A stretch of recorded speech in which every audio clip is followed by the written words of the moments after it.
My name is William, 35 years old, a self-made millionaire living in San Francisco where steep streets and morning fog have become part of my life. I run a tech company specializing in artificial intelligence, which has taken me from a poor boy in a small town to the pinnacle of my career. My penthouse overlooks the bay, filled with light and luxury, but sometimes it feels strangely empty. Success, money, I have it all, but what I've always longed for is the warmth of family. I grew up in a small town, an 8-hour drive from San Francisco. My parents were factory workers, so when I was young, our family's life was always a struggle due to scarcity. My childhood was tied to dark evenings without electricity, meager meals of just potatoes and boiled vegetables. At 18, I left my hometown, entered university on a scholarship, and began building everything from scratch. Now I regularly send money back to support my parents, covering all their living expenses and helping Jack, my younger brother, secure a house, a car, and a stable job. I do all this out of a sense of duty, and deep down I always hope that one day my family will be proud of me. But all my efforts shattered on my mother's 65th birthday. That day it was pouring rain. The raindrops pounded against the windshield as if they could pierce through, the howling wind mingling with the sound of tires skidding on the slick road. I gripped the steering wheel tightly, my eyes straining to see the blurry road ahead. The car's clock showed 6 p.m., but the sky was pitch black, like midnight. 8 hours of driving from San Francisco to the small town where my parents live. The winding road and relentless storm never let up. The birthday cake I spent the entire evening preparing sat safely in its box on the passenger seat, the faint scent of buttercream lingering. In my coat pocket was a box containing a gold necklace adorned with pearls, a gift I meticulously chose for my mother's birthday. I smiled, imagining how her face would light up when she saw me walk in after months away. But this storm, it was as if it wanted to swallow every plan. The road was slippery, the car swayed a few times, and my heart skipped a beat. At moments I wondered if I was crazy for driving in this weather. But then I thought of my mother, the years of hardship she sacrificed, and I pressed the gas pedal, pushing forward. The closer I got to the town, the more my heart raced with excitement. I pictured the family gathered together, my father laughing heartily, Jack teasing me as usual. I had planned for a week, baking the cake, choosing the gift, driving back despite the company being swamped with work, all to create a memorable moment. But the heavens didn't comply. The rain grew heavier, the roads flooded, and I arrived later than planned. When the town sign appeared in the glow of my headlights, the clock was nearing 9 p.m. I let out a sigh of relief, slowing down. My mother's house was at the end of a dirt road tucked behind a row of trees. I turned off the engine and sat in the car for a moment, listening to the steady patter of rain on the roof. My breathing slowed. I had made it. I was home. Stepping out of the car, the rain stung my face with its icy chill. Holding the cake box, I carefully shielded it with my coat. The necklace sat snugly in my pocket, and I touched it to ensure it was still there. The house glowed with warm light, and laughter and chatter spilled out from the living room. I paused, peering through the window. My father sat in an armchair, my mother wore a paper birthday hat, and Jack was animatedly telling a story, his hands gesturing wildly. The family was joyful, unaware of my arrival. Perfect. This was my chance to surprise them. I circled to the back door and entered the kitchen. It was unlocked. My mother still kept her old habits. The kitchen was dark, lit only by the faint glow from the living room. I set the cake box on the table and opened it. The cake was still pristine, smooth buttercream frosting with "Happy Birthday, Mom" written in chocolate. I smiled, proud. Baking wasn't my forte, but I had spent the entire previous evening perfecting it. My mother would love it, I was certain. I pulled candles from my bag and arranged them on the cake to form the number 65. Then I took out the necklace box and tied a red ribbon around it carefully. Everything had to be perfect. I imagined my mother opening the gift, hugging me, and the whole family laughing together. I flicked the lighter, about to light the candles, but then I froze. The voices from the living room grew clearer. My mother, father, and Jack. They were saying something, their tones more serious than before. Curiosity got the better of me, and I crept closer to the kitchen door, standing in the shadows, listening. William still hasn't arrived at this hour? With this rain and slippery roads, something bad could happen. My father's voice was low, but there was a chilling edge to it. My mother let out a soft sigh. What happens, happens. If something were to happen to him, well, the fortune, the house, the company, everything would come to us. That wouldn't be such a bad thing. I stood frozen, my heart as if gripped by an invisible hand. Had I misheard? Then Jack's voice cut through, laced with a hint of disdain. He thinks I just need a place to live, a car, a mediocre job. But I don't just want those things. He doesn't even realize his company is worth hundreds of millions. If something happened to him, who wouldn't see me as the rightful heir? The blood in my veins seemed to turn to ice. My head spun.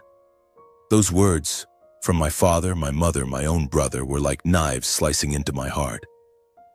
They wanted me dead. They wanted me gone so they could take everything. The family bond, the years I sacrificed, the times I sent money and helped them.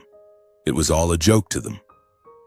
I looked at the cake on the table, the unlit candles.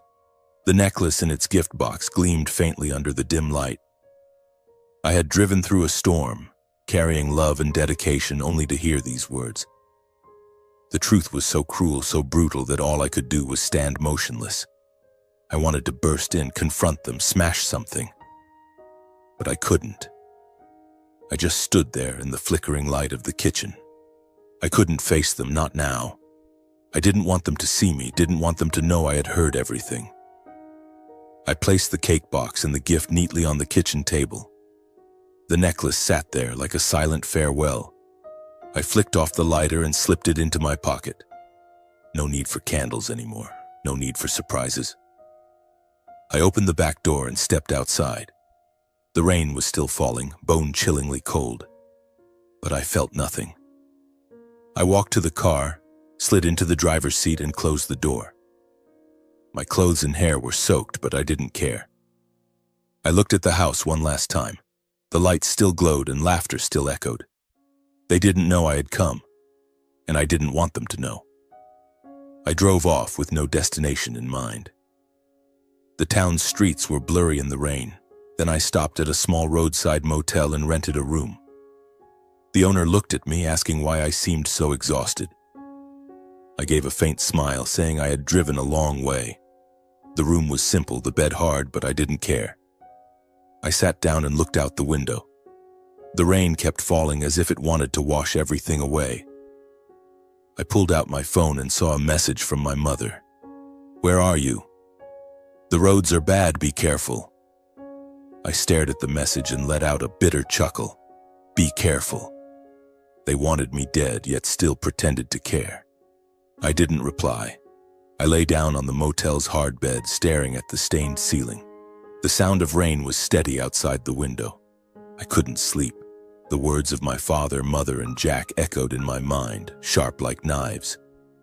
And then memories of my childhood flooded back, like an old faded film, blurry but haunting. I remembered my early days when our family lived in a rickety wooden house in the town. The roof leaked, and every time it rained, my mother placed buckets around the floor to catch the water. My father worked at the factory. My mother took in sewing jobs, but money was never enough. Dinner was often just boiled potatoes or watery soup. I, a scrawny kid, was always hungry but didn't dare ask for more. "Eat less, this house isn't a charity," my father would snap when I eyed the plate of potatoes. My mother said nothing, just lowered her head. Jack, still young then, got an extra piece of bread from her, even though I was the older brother. I excelled in school, always at the top of my class, but my parents never praised me. "What's the point of studying? You're still a burden," my mother once said, her voice bitter. I gritted my teeth, vowing to escape poverty. At 18, I won a scholarship to a university in San Francisco. The day I left, my father only said, "Don't come back if you don't have money." Jack, then 13, smirked and said, "Go for good so I can eat more." My mother said nothing, just silently handed me a backpack. I fended for myself in the city, working every job, dishwasher, delivery boy, teaching assistant, to cover expenses. Not a single cent came from my family. On nights I stayed up studying, I thought of my mother, hoping one day she'd be proud.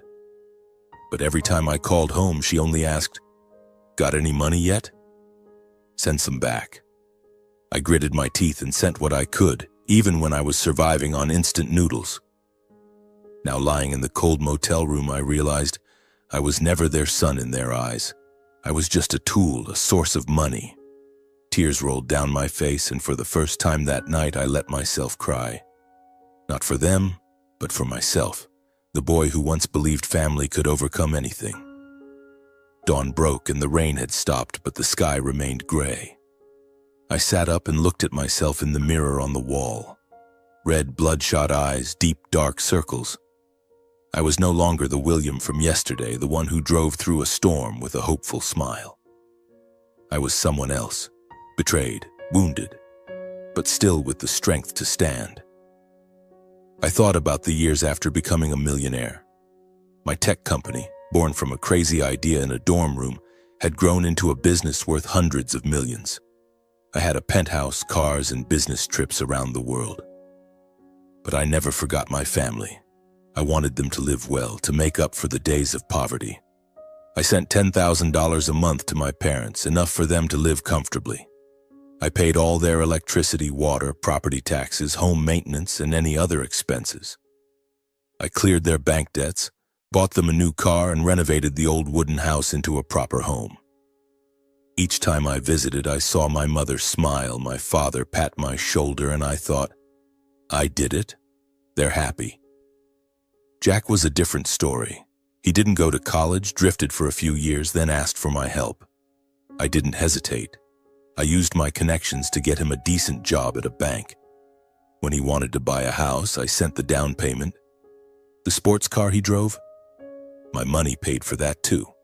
I thought it was my duty as his older brother, even though Jack never said thank you.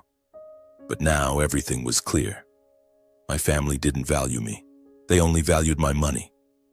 I stood up and opened the window. A cold breeze hit my face as if waking me up. I had sacrificed too much only to receive deceit in return. I clenched my fists. It was time for a change. My phone buzzed on the table. I glanced at the screen. Mom calling. My heart tightened. Part of me wanted to scream into the phone to demand why they could be so cruel. But I took a deep breath, answered, and kept my voice calm. "Hello, Mom." "William, where are you?" Her voice was sweet, as if she hadn't said those words last night.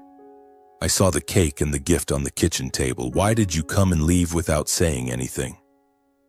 I gripped the phone tightly, forcing my voice to stay even. "The company had an urgent matter, so I had to leave right away. Didn't want to disrupt your birthday." "Oh, is that so?" She paused for a moment, then continued, "The necklace is beautiful, must be expensive, right? You're always so thoughtful. But next time, stay and have cake with me, okay?" I let out a bitter chuckle, careful not to let her hear. Thoughtful. They wanted me dead, yet still played sweet with me. "Sure, next time," I said, my voice cold. "I'm busy now, Mom. Rest well." I hung up before she could say more. The phone dropped onto the bed and I sank down, hands cradling my head. Her words were like salt rubbed into a wound. They didn't know I had overheard, didn't know I had seen their true faces. And I wanted to keep it that way, at least for now. I looked out the window. The small town was peaceful, but to me it was no longer home. I thought about the sacrifices, the calls to check in, the hopes that my family would love me. All of it had crumbled. But in the pain, a spark flickered. I didn't need them anymore. I could live for myself. I stood up and packed my things. I wouldn't return to that house. But before leaving the town, I needed someone to confide in, someone who understood me. Aunt Lara, my mother's older sister, lived a few miles away. She had always treated me like her own son. I got in the car and drove off, not looking back. The road to Aunt Lara's was bumpy, flanked by fields of wilted grass under a gray sky. I drove slowly, my heart heavy. Aunt Lara, my mother's eldest sister, was the one person I trusted.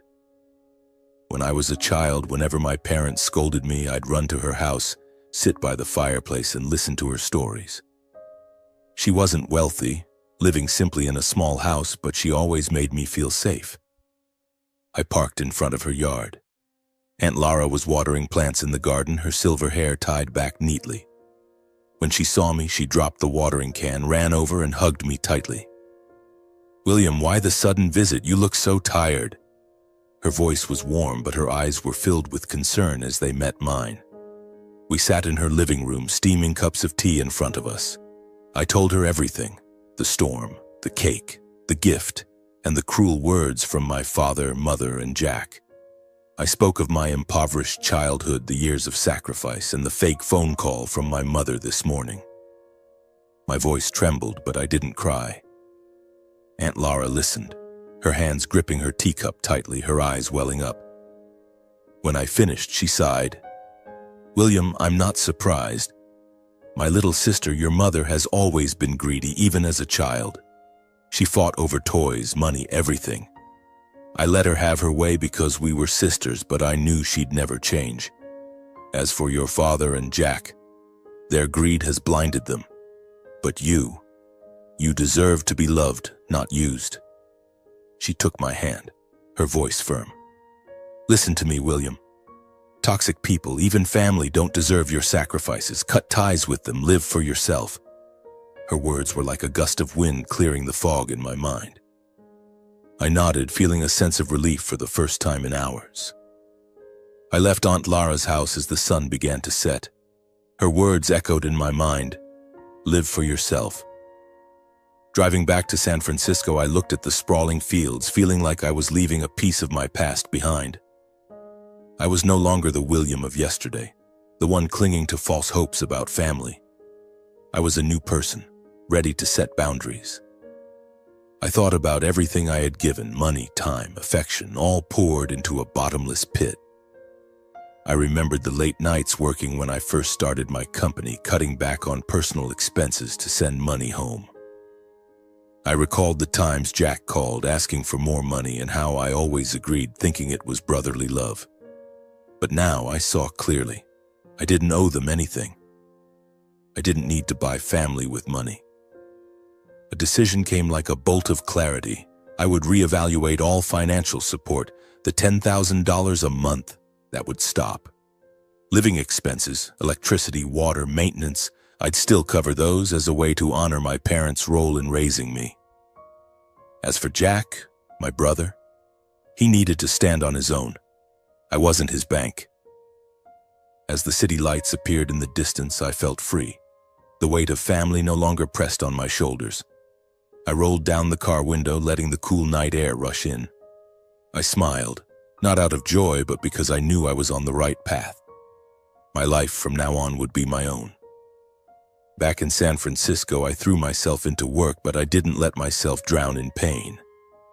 I called the company accountant and asked for a review of the monthly transfers to my parents. "Stop the $10,000 payments starting next month," I said, my voice calm. The accountant was surprised but didn't ask questions. 3 weeks later, my mother called. I had anticipated this. "William, why didn't we get the money this month? Did you forget?" Her voice was sweet, but I could hear the underlying anxiety. "The company's going through a tough time, Mom," I replied evenly. "I'll only cover basic living expenses like electricity and water. You and Dad will have to manage the rest." It was a lie, but I felt no guilt. My company was still thriving, but I didn't want them to know. Her tone shifted, sharp and accusing. "You're so rich and now you're stingy with your own parents? We raised you and now you turn your back on us?"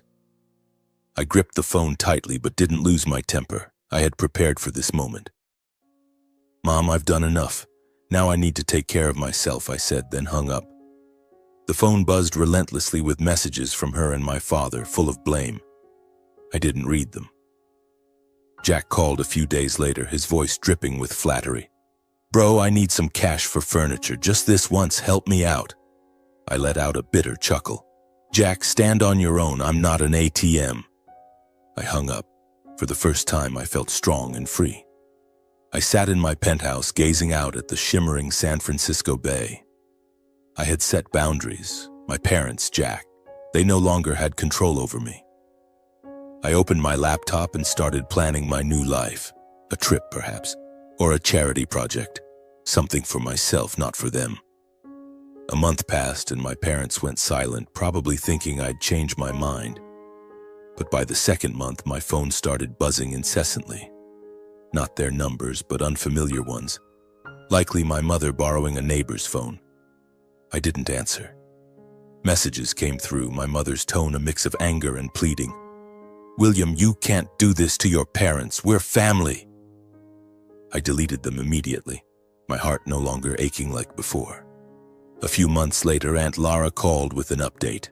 My parents had fallen into financial trouble. Without the monthly allowance, they couldn't sustain their lavish lifestyle.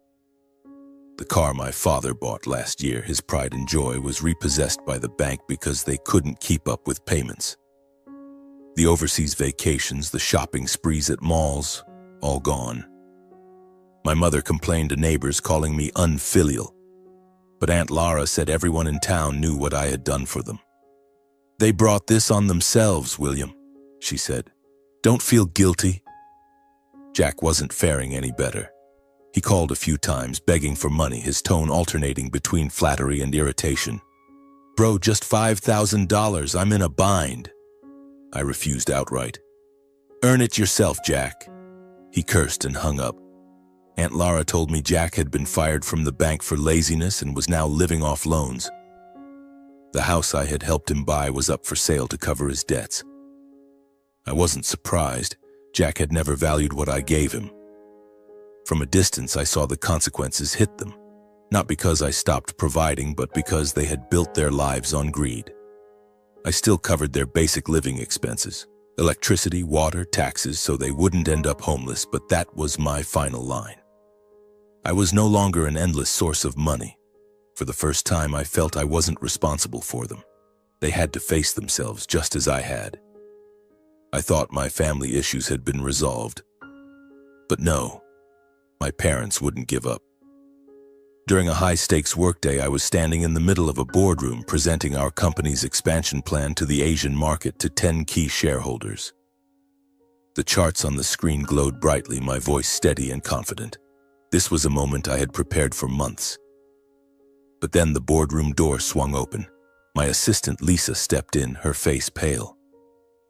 William, you need to come to the lobby now, she whispered. Your parents, they're causing a scene. My heart sank, but I maintained my composure. My apologies, everyone. I need to handle an urgent matter. We'll resume in 10 minutes. The shareholders nodded, a few casting curious glances as I left the room. Down in the lobby, I was met with chaos. My father stood in the middle of a crowd of employees, pointing and shouting, his voice booming like thunder. William! Ungrateful son, so rich, yet letting his parents starve. My mother stood beside him, wailing. He's stingy, refusing to send money, leaving us to live like beggars, employees whispered among themselves, some pulling out phones to record. Customers at the reception desk stared. The more people watched, the more my parents seemed to revel in it, as if performing a play to humiliate me. I stepped forward, my heart pounding, but my face was stone cold. Dad, Mom, calm down, let's talk in my office. I tried to keep my tone measured, but my mother cut me off, pointing at my face. Talk? You turned your back on us and now you act polite in front of your employees? My father sneered. Look at him, the big boss who can't even face his own parents. The crowd fell silent, all eyes on me. I knew what they were thinking. William Blake, self-made millionaire, being called out by his own parents. But I wouldn't let them control the narrative. I turned to Lisa and said quietly, call the accountant down here with the records of all payments made to my family over the years. Lisa nodded and hurried off. I faced my parents, my voice calm but sharp. You want to talk about money? Fine, but we'll do it clearly with evidence. My mother scoffed. Evidence? All you do is lie. Minutes later, the head accountant, Sarah, appeared with a thick stack of documents. I took them and opened them in front of the crowd. "These are the bank statements from the past 5 years," I said, my voice ringing clear. "I sent $10,000 a month to my parents, totaling $600,000.